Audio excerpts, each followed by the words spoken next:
Hi guys, maglinis tayo. Tatanim ako ng blantiyong. Ayun ang kalabasa.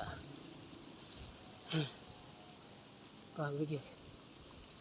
Ayun. Ayun ang linisan ko. Yun, ilagay ko yung nililinisan ko dito sa side para matapal. Bunga yung kalabasa.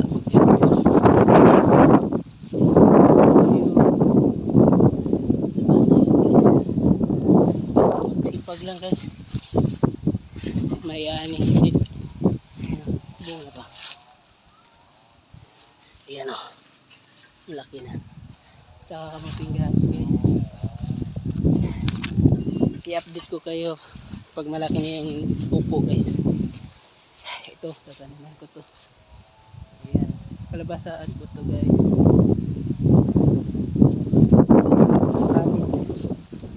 Magsipag lang, may anihin.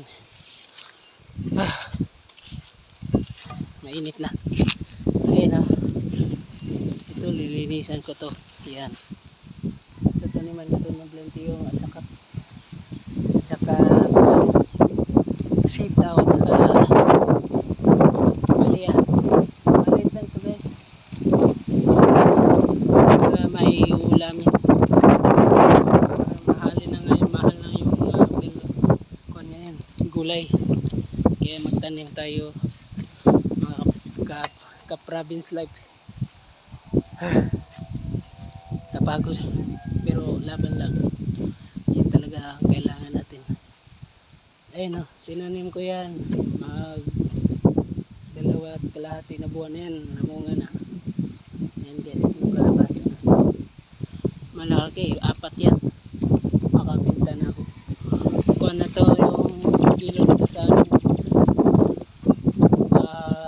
Umabot nung tag-init, umabot ang 50.